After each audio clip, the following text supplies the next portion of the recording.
ആലിക്കുട്ടിയെ ഒന്നിവിടെ വന്നാ. ഓ ആസി അവിടെ ഇല്ലല്ലോ, അതാണ് ഇപ്പൊ സ്വീകരിക്കണേ. എന്തായിരുന്നു നീ വന്നാ, ഇങ്ങോട്ട് വന്നാ, ഇങ്ങോട്ട് കുത്തിരുന്നവിടെ ഈ അറിഞ്ഞോ, ഞാൻ എൻ്റെ ദേശത്തിന് ആസിയാൻ്റെ 3 തലാഖും പിരിച്ചു.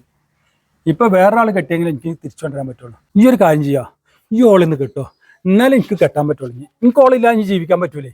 ഇപ്പൊ പോരട്ടെ കാക്ക അവിടുന്ന്. ഞാൻ എൻ്റെ ജീവിതത്തിലെ ഒരു പെണ്ണ് മാത്രമേ കെട്ടിയിട്ടുള്ളൂ, എൻ്റെ സുലുവിനെ. ഇനി ഒരു പെണ്ണിനെ കെട്ടുക, നിങ്ങളത് പള്ളി പോയി പറഞ്ഞാൽ മതി കേട്ടോ. സുലോ ഇല്ല, ആസിയൊന്നും വിളിച്ചിട്ടില്ല. പിന്നെ സാധാരണ ഞാൻ വരുന്ന സമയത്തേ ഹസൻഖാന്റെ വീടിന്റെ മുറ്റത്തിന്റെ അടുപ്പിക്കൂല. എനിക്കറിയില്ലേ, അയാളൊരു സംശയരോഗിയല്ലേ.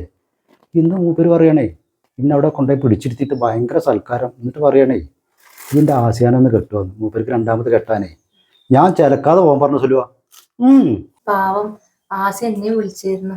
ഒരു കാര്യം ചെയ്തേ, നിങ്ങൾ കെട്ടിയിട്ട് അപ്പം തന്നെ ഒഴിവാക്കിക്കളേ. എന്തായാലും ആയിട്ടുള്ള ഒന്നിച്ച് ജീവിച്ച് പോയിക്കോട്ടെ. 2ആൾക്കും പരസ്പര സ്നേഹമുണ്ട്. പിന്നെന്ന് പറഞ്ഞാല് മൂപ്പരൊരു സംശയമാണ്. അതിനിപ്പോ നമുക്ക് എന്ത് ചെയ്യാൻ പറ്റും? ആവേശത്തിൽ ആ പുഴുവിനെ തിന്നണ്ട കേട്ടോ.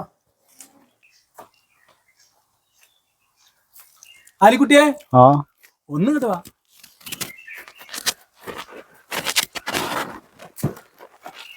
എന്തായിരുന്നു എന്റെ പെണ്ണുങ്ങളെ ഒഴിവാക്കാത്തത്? ആലിക്കുട്ടിയെ, എന്നെ കൊണ്ട് ആസിയാനെ കെട്ടിച്ചതേ എനിക്ക് ഓളെ കെട്ടാൻ വേണ്ടിട്ടാ. ഇപ്പൊ കെട്ടിട്ട് എത്ര ദിവസമായി? 5 ദിവസമായി. എന്താ ഓളെ ഒഴിവാക്കാത്തത്? ഒഴിവ് കിട്ടണ്ട ഹസൻഖ. ഒഴിവ് കിട്ടില്ലെങ്കിൽ ഓളെ ഇവിടെ കൊടുന്ന് പാർപ്പിച്ചോ. 5 ദിവസമായില്ലേ സൂര്യ? 5 ദിവസമായി ഓൻ ആസിയാനെ കെട്ടിട്ട്, ഇപ്പോഴും ഓനെ ഒഴിവാക്കിയില്ല. നിങ്ങൾ ഇപ്പോഴും ഒഴിവാക്കിയിട്ടില്ലേ? ഒരു ചിരി ഉണ്ടോ? പൊന്നല്ല എലീനെ പോലെ. നിങ്ങൾ എന്നോട് കെട്ടി അപ്പം തന്നെ ഒഴിവാക്കും പറഞ്ഞിട്ടല്ലേ ഞാൻ സമ്മതിച്ചത്. ഞാൻ ഒഴിവാക്കാൻ പോവാണ്. ഇപ്പം തന്നെ ഒഴിവാക്കിയില്ല, ഇല്ലെങ്കിലേ നിങ്ങളെ ഞാൻ ഒഴിവാക്കൂട്ടോ.